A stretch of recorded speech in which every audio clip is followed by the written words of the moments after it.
सबसे ज़्यादा मैं दुनिया की घटनाओं को एक अमेरिकी की दृष्टि से देखने की कोशिश करता हूँ, क्योंकि मैं वहीं से हूँ और इसका हमारे लिए क्या मतलब है। और यह केवल युद्ध नहीं है, ये वो प्रतिबंध हैं जो कि हमेशा के लिए बदलाव लाएंगे। तो यूनाइटेड स्टेट्स, हमारा लिविंग स्टैंडर्ड, हमारे गवर्नमेंट के ऑपरेट्स का तरीका, ये मेरे लाइफ टाइम में किसी भी एक चीज़ से ज़्यादा अमेरिका को नुकसान पहुंचाने वाला था। उन प्रतिबंधों को जिस तरह से लागू किया गया, वह पागलपन था। और मेरे लिए मेरे 8 दिनों का मॉस्को में अनुभव का मुख्य संदेश यह था कि वह केवल पुतिन नहीं थे, वह एक नेता हैं। खैर, जो भी है, वे सभी दरअसल इतने अलग नहीं होते मेरे इतने ज़्यादा एक्सपीरियंस के अनुसार। नहीं, ये मॉस्को था जिसने मेरा दिमाग हिला दिया। मैं इसके लिए बिल्कुल भी तैयार नहीं था। मुझे लगा कि मैं मॉस्को के बारे में बहुत कुछ जानता था। मेरे पिता 1980 और 1990 में वहाँ काम करते थे। वह हमेशा वापस आते थे। मॉस्को बुरा सपना था, कोई बिजली नहीं थी। मैं वहाँ लगभग प्रतिबंध लगाए जाने के ठीक 2 साल बाद पहुंचा था। रूस वेस्टर्न फाइनेंशियल सिस्टम से पूरी तरह से कट चुका था। स्विफ्ट से बाहर कर दिया गया था। यूएस डॉलर का उपयोग नहीं कर सकता था, न ही बैंकिंग थी। और वह शहर, सिर्फ तथ्यों के आधार पर मैं उस सिस्टम का समर्थन नहीं कर रहा हूं। मैं पूरे देश का समर्थन नहीं कर रहा हूं। मैं लेक बेकाल नहीं गया। मैं तुर्कमेनिस्तान नहीं गया। मैं तो मॉस्को गया, यूरोप का सबसे बड़ा शहर, जहां की आबादी 13 मिलियन है। मैंने वहां चारों ओर गाड़ी चलाई और वह शहर बहुत अच्छा है बाहरी तौर पर। खैर, मैं वहां नहीं रहता। मैं वहां नहीं रहता किसी भी शहर से जो हमारे बहुत ज्यादा पास है और स्पेसिफिकली अधिक अच्छा है। कोई ग्रेफिटी नहीं, कोई बेघर नहीं, सड़कों पर ड्रग्स का इस्तेमाल करने वाले लोग नहीं, पूरी तरह से साफ सुथरा, जमीन पर कोई कचरा नहीं, और कोई भी स्टील और कंक्रीट से बनी आत्मा को नष्ट करने वाली इमारतों का जंगल नहीं है। न ही वह पोस्ट मॉडर्न आर्किटेक्चर है जो हमें बिना पता चले ही दबा देती है, हमारी पूरी जिंदगी पर अपना असर डालती है। कुछ भी ऐसा नहीं है। यह सच में एक बहुत ही खूबसूरत शहर है, और यह पुतिन का समर्थन करने के रूप में नहीं है। और वैसे इससे मुझे पुतिन से प्यार नहीं हुआ, इसने मुझे अपने खुद के नेताओं से नफरत करने पर मजबूर कर दिया। क्योंकि मेरे देश में ऐसे कुछ शहर थे जो अच्छे और सुरक्षित थे, और अब हमारे पास वो नहीं है। और यह कैसे हुआ? क्या पुतिन ने यह किया? मुझे नहीं लगता कि पुतिन ने यह किया। मुझे लगता है कि जो लोग इसके जिम्मेदार थे, जैसे मेयर, गवर्नर, राष्ट्रपति, उन्हीं लोगों ने यह किया और उन्हें इसके लिए जिम्मेदार ठहराया जाना चाहिए। तो मुझे लगता है कि सफाई और आर्किटेक्चरल डिजाइन वो सब नहीं है जो किसी शहर को मापने के लिए महत्वपूर्ण मानदंड होते हैं। वे मुख्य मानदंड हैं जो मायने रखते हैं। मेरी राय में जो मुख्य मानदंड हैं वे हैं सफाई, सुरक्षा और सुंदरता। और हमें जो बड़ी झूठी बातें बताई जाती हैं, उनमें से एक ये है। हमारी दुनिया में एक बड़ा झूठ यह है कि नहीं, कुछ ऐसा जो आप माप नहीं सकते, जिसका आपके जीवन पर कोई वास्तविक असर नहीं होता, वही सबसे महत्वपूर्ण है। बकवास। सबसे महत्वपूर्ण क्या है? फिर से कहता हूं, सुंदरता, सुरक्षा, स्वच्छता है। बहुत सी अन्य चीजें भी मायने रखती हैं, बहुत सारी चीजें मायने रखती हैं, लेकिन अगर मैं उन्हें क्रम में रखूं तो ये कुछ भी नहीं है। थियोरेटिकली मुझे नहीं पता कि आप जानते हैं या नहीं कि द्युमा के पास कोई शक्ति नहीं है। ठीक है, मुझे वो समझ में आ गया। फ्रीडम ऑफ स्पीच मेरे लिए बहुत ज्यादा मायने रखती है। रशिया में फ्रीडम ऑफ स्पीच अमेरिका की तुलना में कम है। हम उनसे इस मामले में श्रेष्ठ हैं। लेकिन आप मुझे ये नहीं बता सकते कि एक ऐसे शहर में रहना जहां आपकी 6 साल की बेटी बस स्टॉप तक चल सके और एक साफ बस में यात्रा कर सके, या एक सुंदर मेट्रो कार में यात्रा कर सके जो समय पर हो और उसके साथ कुछ गलत ना हो, ये बात मायने नहीं रखती। नहीं, ये वास्तव में लगभग हर चीज से अधिक मायने रखता है। और हम दोनों चीजें रख सकते हैं, साधारण शासन रक्षकों की तरह। मूर्ख लोग, जॉन स्टीवर्ट या जो भी वो खुद को बुला रहा हो, वो कहते हैं, वाह, यही स्वतंत्रता की कीमत है। जैसे स्वतंत्रता के कारण फुटपाथ पर लोग गंदगी फैला रहे हैं। लेकिन मुझे मत बेवकूफ बनाओ, क्योंकि मैंने यहाँ 54 साल बिताए हैं। मुझे पता है यह स्वतंत्रता की कीमत नहीं है, क्योंकि मैं एक ऐसे देश में रहता था जो स्वतंत्र और स्वच्छ और सुव्यवस्थित था। तो ये कोई समझौता नहीं है जो मुझे लगता है कि मुझे करना है। ये थोड़ा बड़ा होने की सुंदरता है, क्योंकि आप कहते हैं, नहीं, मुझे वास्तव में याद है, ये वैसा नहीं था जैसा आप कह रहे हैं। 1985 में हमारे पास नस्लीय भेदभाव नहीं था। ये एक सच में अच्छा देश था जो खुद का सम्मान करता था। मैं यहाँ था। और जब आप जवान लोगों को ये बताते हैं तो वे कहते हैं, ओह, 1985 में आप मैडिसन स्क्वायर गार्डन में गुलाम बेच रहे थे। ऐसा नहीं था, वे ऐसा नहीं कर रहे थे। आप मैडिसन स्क्वायर गार्डन जा रहे हैं और एक भी फेंटानिल नशेड़ी को पार नहीं कर रहे हैं। ये सच है। सफाई और फ्रीडम ऑफ स्पीच के बीच कोई समझौता नहीं होना चाहिए। लेकिन यह भी सच है कि तानाशाही में सफाई और आर्किटेक्चरल डिजाइन हासिल करना और उसे परफेक्ट बनाना आसान होता है, और अक्सर ऐसा किया जाता है ताकि आप दिखा सकें, देखो हमारे शहर कितने शानदार हैं, जबकि आप दमन कर रहे होते हैं। बिल्कुल बिल्कुल, मैं इससे पूरी तरह सहमत हूँ। ये बिल्कुल भी रूस के सिस्टम का बचाव नहीं है। और अगर मैं ऐसा महसूस करता तो मैं सिर्फ वहां नहीं जाता, बल्कि ऐलान करता कि मैं वहां जा रहा हूं। मुझे अपने विचारों पर कोई शर्म नहीं है, कभी नहीं थी। और उन सभी लोगों के लिए जो मेरे शब्दों में छिपे हुए इरादों को डालने की कोशिश कर रहे हैं, मैं वो एक व्यक्ति हूं अमेरिका में जिसे आपको ऐसा करने की जरूरत नहीं है। अगर आपको लगता है कि मैं रेसिस्ट हूं तो मुझसे पूछिए, मैं आपको बता दूंगा। क्या आप एक रेसिस्ट हैं? नहीं, लेकिन मैं एक सेक्सिस्ट हूं। Okay.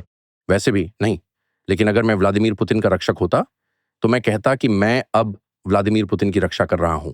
मैं ऐसा नहीं कर रहा हूं। मैं हमारे नेताओं पर हमला कर रहा हूं और मैं हमारे लोगों की कम अपेक्षाओं पर गहरा दुख व्यक्त कर रहा हूं। आपको यह सब सहन नहीं करना चाहिए। आपको विदेशी आक्रमणकारियों को आपसे चोरी करने की अनुमति नहीं देनी चाहिए और यह बिल्कुल अस्वीकार्य है। जब आपके बच्चों के स्कूल पर कब्जा कर लिया जाता है और वे पढ़ाई नहीं कर पा रहे क्योंकि विदेशों से आए लोग हमारे कानूनों का उल्लंघन कर यहाँ आ गए हैं और स्कूल पर कब्जा कर लिया है, असल में यह स्वतंत्रता का हिस्सा नहीं है। यह विपरीत है। यही है जब गुलामी का रूप दिखता है। और इसलिए मैं सिर्फ यह कह रहा हूं कि अपनी उम्मीदों को थोड़ा ऊंचा उठाएं। आप एक साफ सुथरा, कार्यशील, सुरक्षित देश पा सकते हैं। अपराध पूरी तरह से वैकल्पिक है। अपराध कुछ ऐसा है जिसे हमारे नेता तय करते हैं कि करना है या नहीं करना है। ये कुछ ऐसा नहीं है जो बस स्वाभाविक रूप से प्रकट होता है। मैंने 30 साल पहले अपराध पर एक किताब लिखी थी। मैंने इस बारे में बहुत सोचा है। आपके पास उतना ही अपराध है जितना आप सहन करते हैं, बस। और हत्या को सहन नहीं करने से आप कम स्वतंत्र नहीं होते। असल में सच यह है, बहुत सारी हत्याएं होना आपको स्वतंत्र होने से दूर कर देता है। और इसलिए मैं बस, लेकिन ये मुझे दुखी करता है कि लोग कहते हैं, खैर, मुझे लगता है कि अब मैं न्यूयॉर्क सिटी में नहीं रह सकता क्योंकि महंगाई बहुत बढ़ गई है, शहर गंदा हो गया है, अवैध प्रवासी हैं और लोग एक दूसरे को गोली मार रहे हैं। लेकिन देखा जाए तो मैं बस इसलिए खुश हूं क्योंकि ये कहीं ना कहीं जीवंत, मजबूत और स्वतंत्र है। दरअसल ये स्वतंत्रता बिल्कुल नहीं है। आपकी बात सही है, आप दोनों को साथ में रख सकते हैं, लेकिन क्या आपको पछतावा है? हमारे पास दोनों थे, मैंने इसे देखा है। क्या आपको इसका दुख है कि आपने अपनी बात साबित करने के लिए मॉस्को मेट्रो और किराने की दुकान का इस्तेमाल किया? या क्या आपको लगता है कि इस तरह से उदाहरण देना ठीक था? नहीं, मेरा मतलब, मैंने सोचा कि मेरा मतलब, मैं उन लोगों में से हूं जो अपने बारे में बहुत कम जानते हैं, जिनका आप कभी इंटरव्यू लेंगे तो मुझसे कौन पूछेगा, मेरा मतलब इसे कैसे देखा जाएगा। मुझे सच में इस बात का कोई अंदाजा नहीं है और कुछ हद तक कम ही रुचि, लेकिन मैं इससे पूरी तरह से हैरान था, बहुत ही ज्यादा हैरान। और इसके दो पहलू थे, और अगर मुझे कुछ पछतावा है या अगर मैं किसी चीज के लिए जिम्मेदार हूं तो वह ये है कि मैंने इसे सही संदर्भ में नहीं रखा। मैंने पूरी तरह से ये नहीं बताया कि हम ये क्यों कर रहे हैं। किराने की दुकान में मुझे कीमतों को देखकर बहुत हैरानी हुई, और हाँ, मुझे एक्सचेंज रेट्स के बारे में जानकारी है। लेकिन मैं एक्सचेंज रेट्स से बहुत अच्छी तरह परिचित हूं, लेकिन फिर भी वे कीमतें बहुत चौंकाने वाली थीं और मैंने उन्हें एक्सचेंज रेट्स के हिसाब से एडजस्ट किया। और यह प्रतिबंधों के 2 साल बाद है, पश्चिम से पूरी तरह से आइसोलेशन। मुझे उम्मीद थी, असल में मैंने उम्मीद की थी जब तक मैं वहां नहीं गया, कि उनकी सप्लाई चेनें बर्बाद हो जाएंगी। आपको अच्छे सामान कैसे मिलेंगे अगर आपको पश्चिमी बाजारों तक पहुंच नहीं है? और मुझे पूरी तरह से जवाब नहीं मिला क्योंकि मैं वहां रहते हुए दूसरे कामों में व्यस्त था, लेकिन किसी न किसी तरीके से वे यह कर पा रहे हैं। और यही बात है, उनके पास वह सप्लाई चेन्स की समस्याएं नहीं आई जो मैंने भविष्यवाणी की थी। दूसरे शब्दों में कहें तो प्रतिबंधों ने देश को विशेष रूप से बदतर नहीं बनाया है। ठीक है, ये यूनाइटेड स्टेट्स और हमारे पॉलिसी मेकर्स के लिए कमेंट्री है। हम ऐसा क्यों कर रहे हैं? यह हमें एक ब्लॉक के खिलाफ दुनिया के बाकी हिस्सों को मजबूर कर रहा है, जिसे ब्रिक्स कहा जाता है। वे अमेरिकी डॉलर से हट रहे हैं। इसका मतलब होगा कि बहुत सारे डॉलर यहां वापस आएंगे और हमारी अर्थव्यवस्था को नष्ट कर देंगे और इस देश को गरीब बना देंगे। इसलिए परिणाम दांव वाकई में बहुत ऊंचे हैं, वे बहुत बड़े हैं, और हम रूस को भी नुकसान नहीं पहुंचा रहे हैं। ये ऐसा है, हम क्या कर रहे हैं? एक, मेट्रो में, वह मेट्रो जोसेफ स्टालिन द्वारा बनाई गई थी दूसरे विश्व युद्ध से ठीक पहले। मैं स्पष्ट रूप से स्टालिन का समर्थन नहीं कर रहा हूं। स्टालिनवाद वह चीज है जिससे मैं नफरत करता हूं। मैं अपने देश नहीं आना चाहता। मैं यह स्पष्ट बात कह रहा हूं कि 80 से ज्यादा सालों से आपके पास ये फ्रेस्को और झूमर हैं। शायद इन्हें फिर से बनाया गया हो या जो भी हो, लेकिन किसी तरह समाज अपने पूर्वजों द्वारा निर्मित चीजों को नष्ट नहीं कर पाया है, जो चीजें रखने लायक हैं, और वे बहुत हैं। वैसे हमारे पास ये क्यों नहीं है? और एक ज्यादा सांसारिक स्तर पर भी, जैसे मेरे पास ऐसा मेट्रो स्टेशन क्यों नहीं हो सकता? मेरे बच्चे जो न्यूयॉर्क शहर में रहते हैं मेट्रो का सफर क्यों नहीं कर सकते? बहुत से लोग जिन्हें मैं जानता हूं और जो न्यूयॉर्क सिटी में रहते हैं, वे मेट्रो में यात्रा करने से डरते हैं, खासकर युवा महिलाएं। ये स्वतंत्रता नहीं है, फिर से ये गुलामी है। और अगर पुतिन ये कर सकता है तो हम क्यों नहीं कर सकते? जैसे क्या? दूसरे शब्दों में मेरा मतलब है, ये बिल्कुल स्पष्ट है, मैं एक गद्दार हूं। ठीक है, तो अगर मैं अमेरिकी नागरिकों से कह रहा हूं कि वे अपनी सरकार से और ज्यादा मांग करें और अपने समाज के लिए उच्च मानक चाहें, और याद रखें कि सिर्फ 30 साल पहले हमारे पास एक बहुत अलग, बहुत खुशहाल, साफ और स्वस्थ समाज था, जहां हर कोई 40 साल की उम्र में जहर वाले खाने से, डायबिटीज से ग्रस्त नहीं था।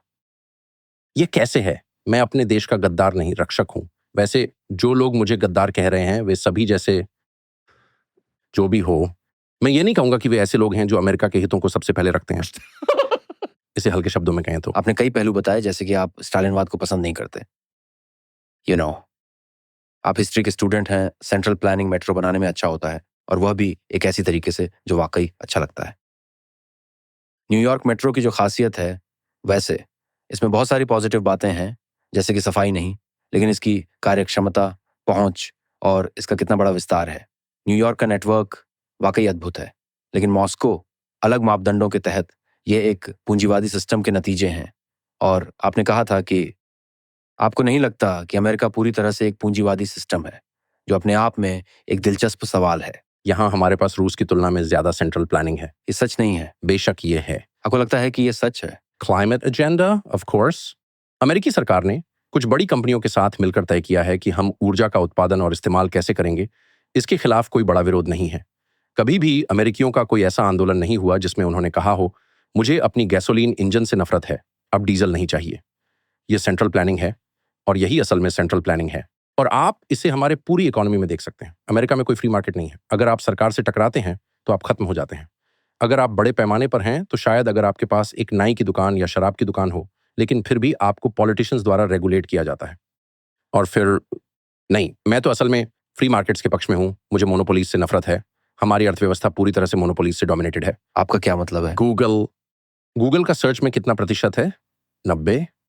गूगल किसी भी डेफिनेशन से मोनोपोली है, और गूगल के पास इतना पैसा है कि वो यूएस लॉ का वायोलेशन करते हुए जो चाहे वो करता रहे।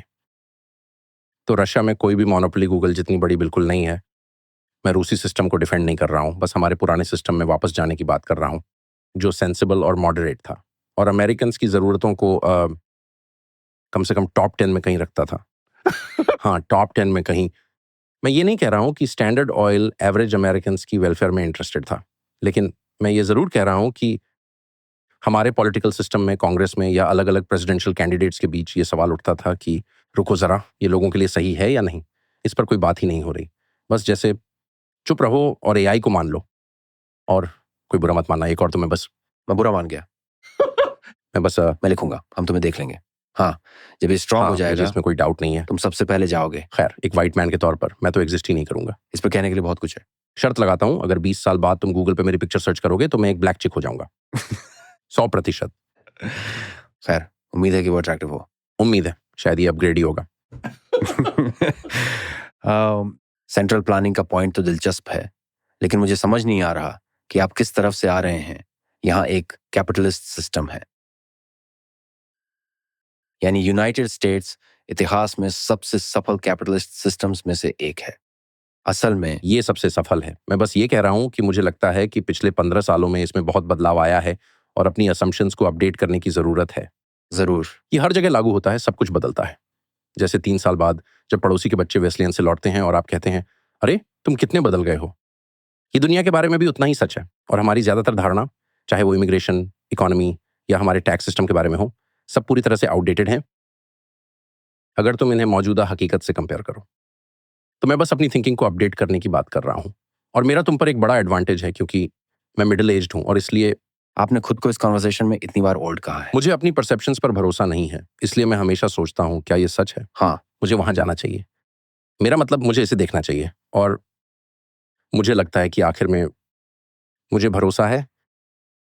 मुझे डायरेक्ट परसेप्शंस पर भरोसा है, मुझे इंटरनेट पे भरोसा नहीं है। सच में विकिपीडिया सिर्फ एक मजाक है।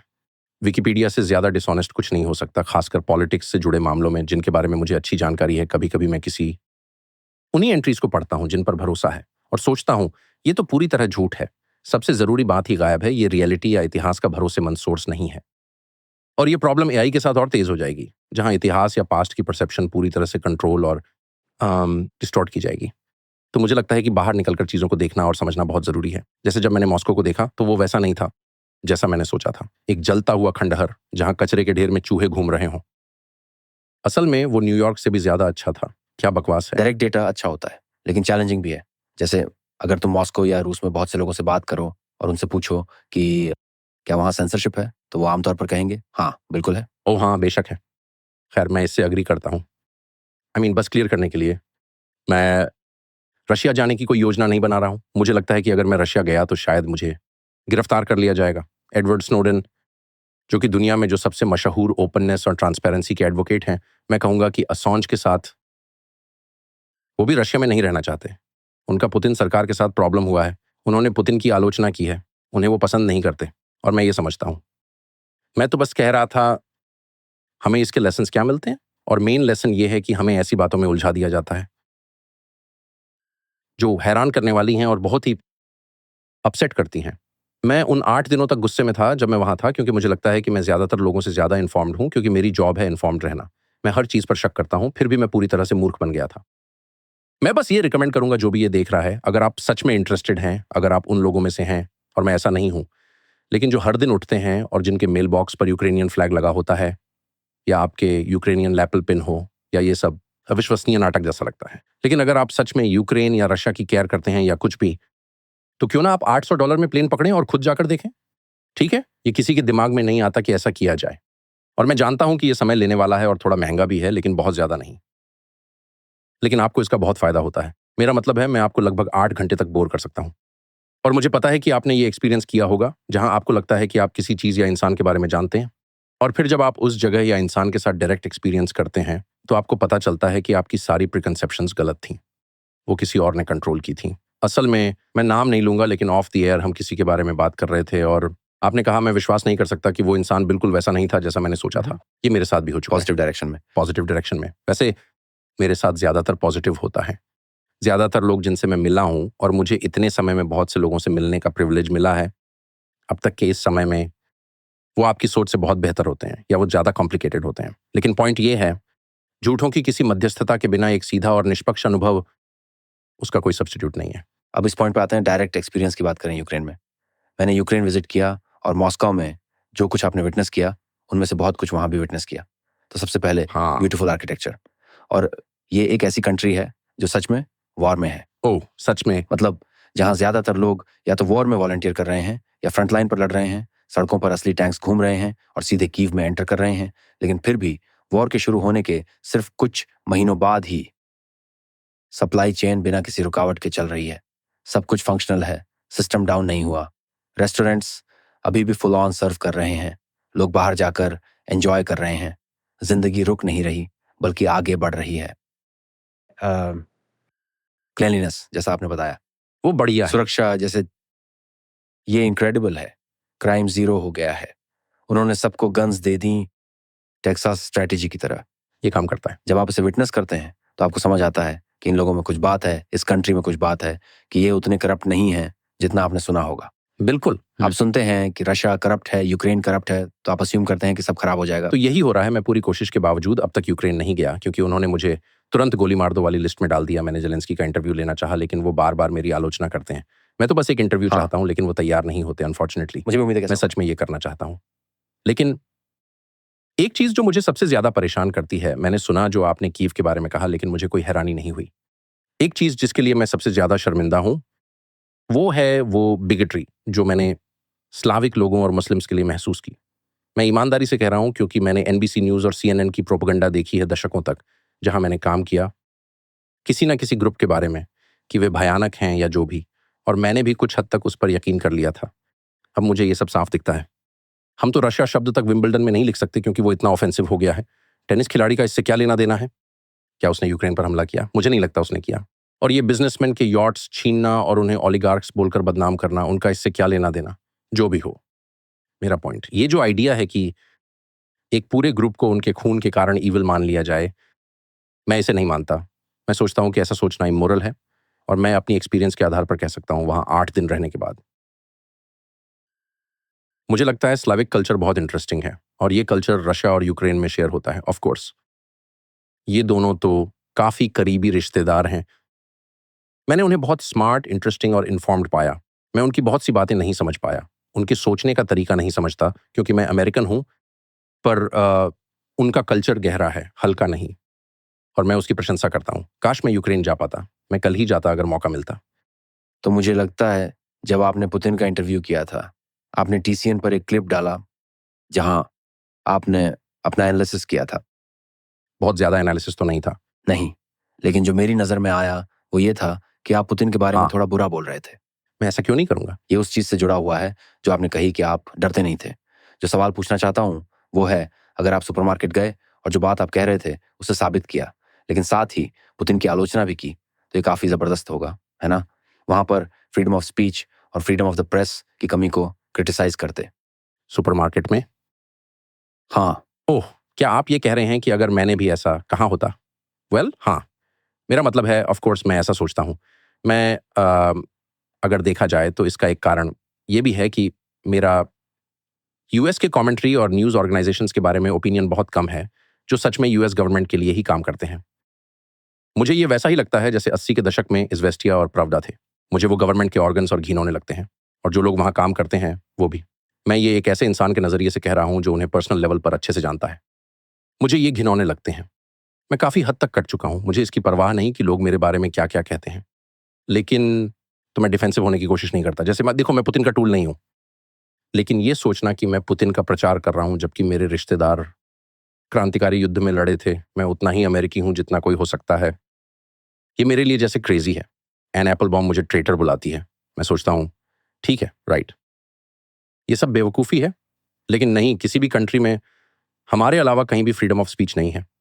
कनाडा में नहीं है, ग्रेट ब्रिटेन में तो बिल्कुल नहीं है, फ्रांस, नीदरलैंड्स, ये ऐसे देश हैं जहाँ मैंने बहुत समय बिताया है, और रशिया में तो बिल्कुल नहीं है, तो मैं वहाँ नहीं रहता। मैं बस कह रहा हूँ कि हमारी सैंक्शंस काम नहीं करती, बस यही मैं कह रहा था। और हमें जानवरों की तरह जीने की ज़रूरत नहीं है, हम डिग्निटी के साथ जी सकते हैं।